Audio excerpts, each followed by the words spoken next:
Around the World in 80 Days, Chapter 6, Trouble Brewing. Back in London, pandemonium broke out. News of the ban had gotten around the city, and the morning newspapers were packed with articles about Fogg's journey. Of course, voters were divided into two categories: the mice who were rooting for Fogg and the mice who were sure for his trip would be a most-rific flop. The news mice who sold the papers on the street yelled out the headlines: "Phyllis Fogg, Daredevil, and Fogg's Epic Adventure." But some of the headlines about the traveling gentlemouse weren't so nice, like "Phyllis Fogg, Total Cheese Brain."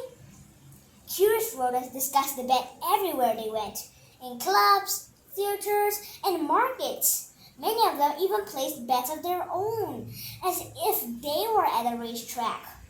Cheese and crackers, what a commotion!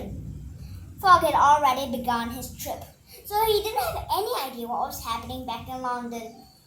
Unfortunately, he also had no idea about a breaking news that could ruin his trip entirely. That day, a telegram arrived at police headquarters in London from Suez, Egypt. It read, "Awaiting Phyllis Fogg, rodent who robbed the Bank of London. Stop. Send warrant for arrest immediately. Stop." The telegram was signed by a Detective Fix. How was this possible? As it turned out, some of the bank robbery witnesses had given the police description of the thief. Coincidentally, the description matched the photos of Fogg that filled the newspaper around the time of his departure. Double-twisted rat's tails.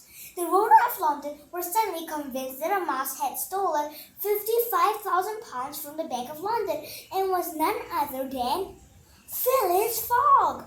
And now he was fleeing from the country. British inspectors and detectives were sent to all the main parts of Europe and Africa, hoping to stop the thief. Detective Fix waited impatiently in Suez. He had a hunch that Fogg's journey would take him right through Egypt. He could already picture it. He would approach Fogg with handcuffs and the arrest warrant. In his toughest voice, Fix would say, "Mr. Fogg, you're under arrest." The very thought of it made him squeak with joy. Unfortunately, Detective Fix's fabulous dreams of glory didn't last long. When the steamship Mongolia arrived in Suez, none of the passengers who got off matched the description given by the London policeman.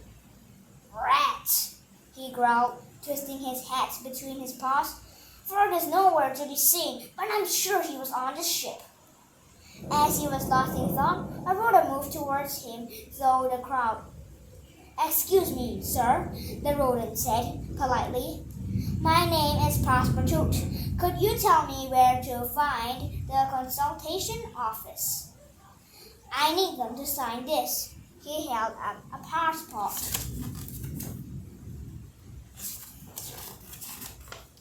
Detective Fix looked at the name on the passport and could barely squeak. The passport belonged to Phyllis Fogg. "I am Phyllis Fogg's butler," Passepartout added. Fogg wanted to have his passport signed in each new country he visited as proof of his trip around the world.